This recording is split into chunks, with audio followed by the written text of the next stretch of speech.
Hi guys, my name is Jaytee and welcome back to my channel. So for today's video, I'll be teaching you guys another song to play on the ukulele. But before anything else, shoutout muna tayo. So shoutout kay Rafael Panganiban, kay Faith Guligado, Maria Ann Junicio, Faith Kulahara, Sean Luis de la Cruz, Jessica Kim de la Vega, Jude Raymond Aguilar, PJ Jose, Cirello Copino, James Su Liena, di ko alam kung tama pagkabasa ko, pero hi! Dayan Barbarona, Ronalie Villasista. Ayan, maraming salamat po sa inyong lahat. And if you want to be mentioned on my next video, so just drop your names on the comment section below. So wag na natin patagalin yung intro na to. Grab your ukulele because today I'm gonna teach you how to play What a Beautiful Name by Hillsong Worship. So for this song, gagayahin natin yung pitch or yung key kung saan yung tono ni Moira dun sa cover niya. And nakaklip yun sa first fret ng guitar nila. And always remember na yung mga chords na ginagamit natin dito, pwede din siyang i-apply sa guitar. And also the strumming pattern, still the same. 6 strings nga lang yung guitar, yung chord placement lang yung nagkaiba dun kasi yung C, eto lang, tapos dun sa guitar, 3 daliri, ganun. Pero yung mga chords, magkasing tunog lang sila. So, ayun. So, let's have our capo clipped here on the first fret of our ukulele. And then, we need to learn 5 basic chords on the uke. So, the first chord that you should learn is the chord of C. Ayan. Alam nyo na to. Napaka-basic ng C. Ayan. First string dito sa 3rd fret. And then, the next chord is the chord of F. Ayan. 1, 2. And then, the next chord is the chord of A minor. So, ilalagay nyo lang yung index finger nyo dito sa 4th string sa 2nd fret. Ayan. And the next chord is the chord of G. It should look like this. 1, index finger.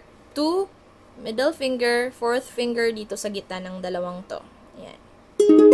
That is the chord of G. And then, for the last chord, we have the chord of E minor. So, para siyang hagdanan or staircase. 1, 2, 3. Again, C, F, A minor, G, and then E minor.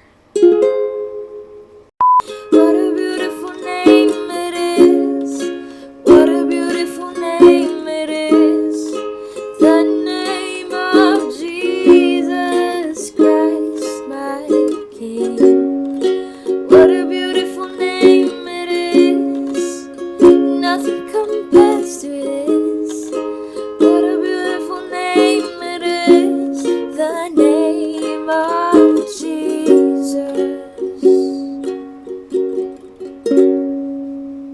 So for the strumming pattern of the song, it is basically down, up, down, up, down, down, up. So slower.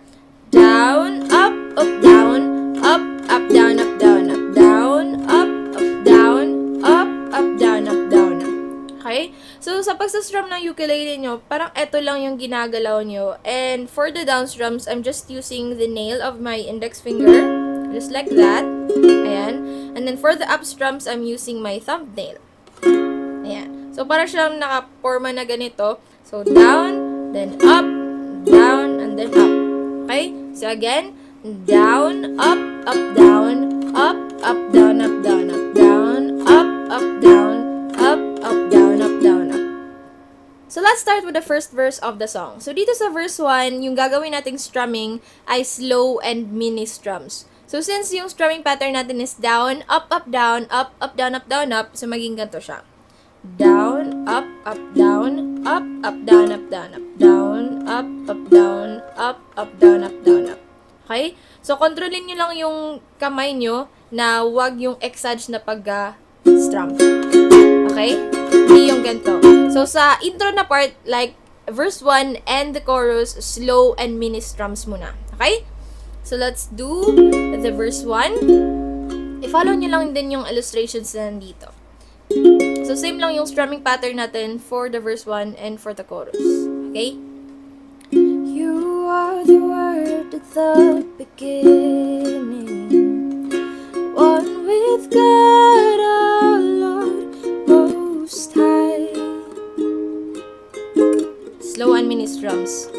Glory in creation, now revealed in you are Christ.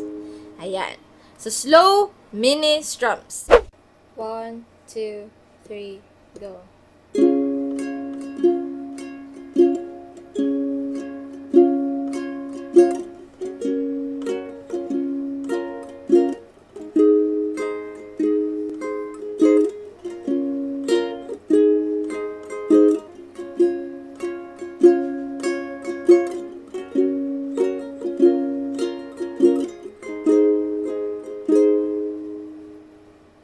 Now, for the chorus, we're going to do the same thing with what we did with the first verse na slow and mini strums. So, yung tempo slow pa rin, and then yung strumming natin, maliit lang na cute na pagka-strum. Okay?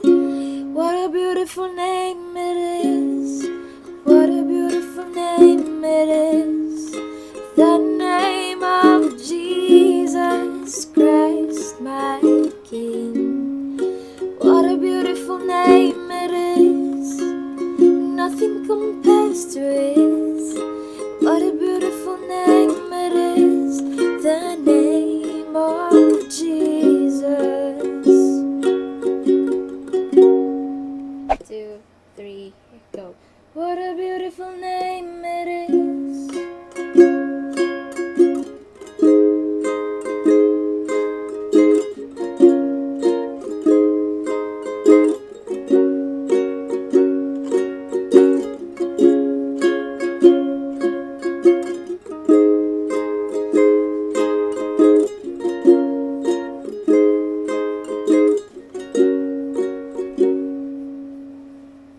Now, for the second verse, dito na yung part na medyo lalakasan natin ng konti yung pagka-strum natin. Okay?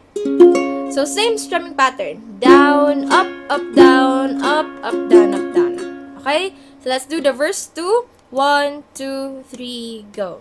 You didn't want heaven without us. So, Jesus, you brought heaven down.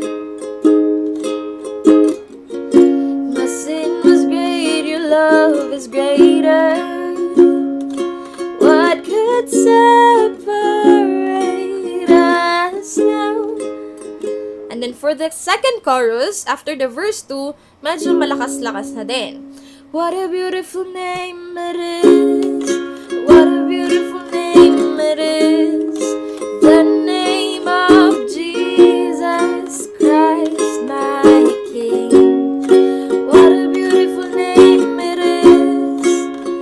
Nothing compares to this. What a beautiful name it is. The name of Jesus. What a beautiful name it is. The name of Jesus. And then after that part is the instrumental. And then yung chord progression natin for that part is F, G, A minor, and E minor, and then we have to do that chord progression twice. Okay? And then the same thing, we have to do the strumming pattern in each of the chord. So, down, up, down, up, down, up, and then lipat sa G, down, up, down, up, down, up, then A minor, and then E minor. And then again, you have to do this part twice. F,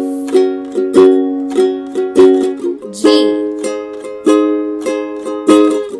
minor, and then E minor.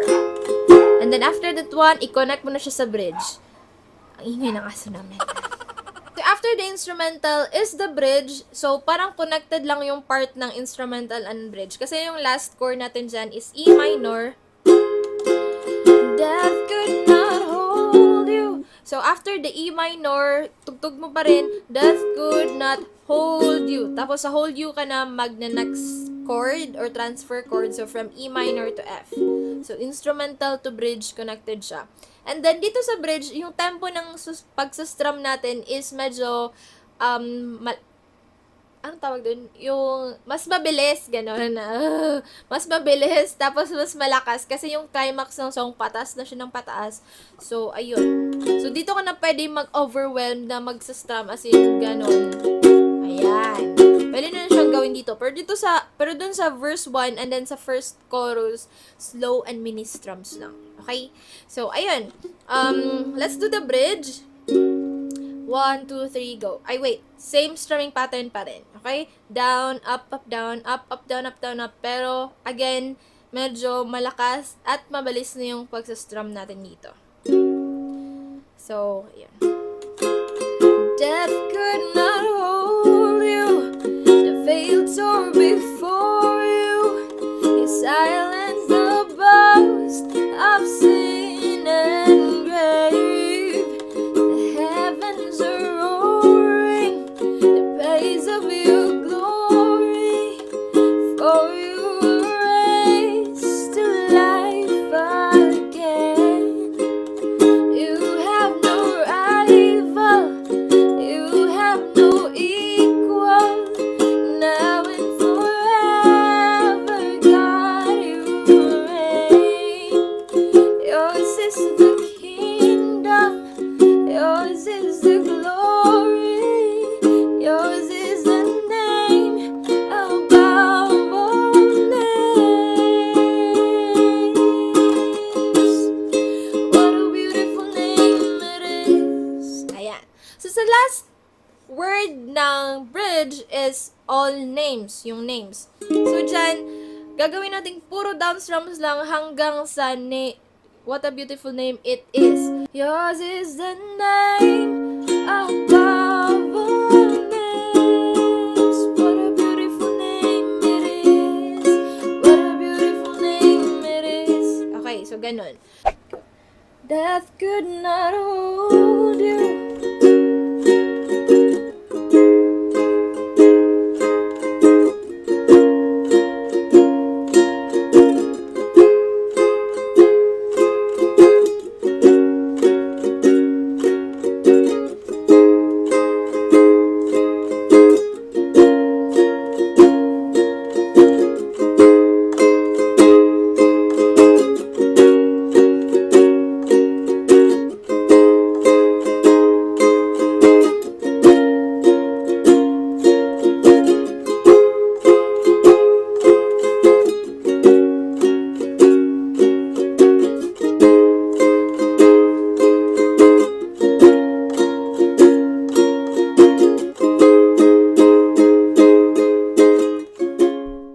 So let's try to sing the last chorus of the song. 3, 2, 1, go.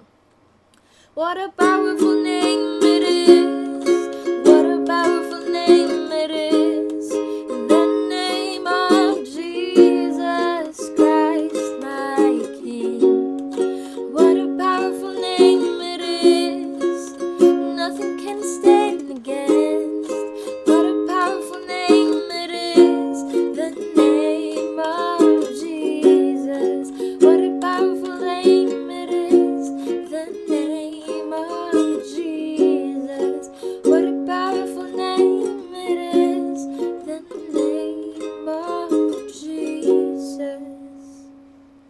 So dito sa last 3 lines of the song, we have what a powerful name it is, the name of Jesus. So, yung tempo natin dyan is from medyo fast and then pa-slow kasi ending na ng song. And then yung ano din natin, yung pagkakanta is from crescendo to decrescendo, meaning from loud to soft. So, what a beautiful name, what a powerful name it is. Nothing can stand against. What a powerful name it is. The name of Jesus. Tapos unti-unting pa-slow. Name it is. The name of Jesus. What a powerful name it is. The name of Jesus. Hey guys, so thanks for watching, and if you like this video, please give it a big thumbs up. And if you're interested to watch my latest ukulele cover or tutorials, you may click the video right here. And if you're interested to watch my latest vlogs, you may click the video right there. And I'll see you guys on my next video, and make sure to subscribe.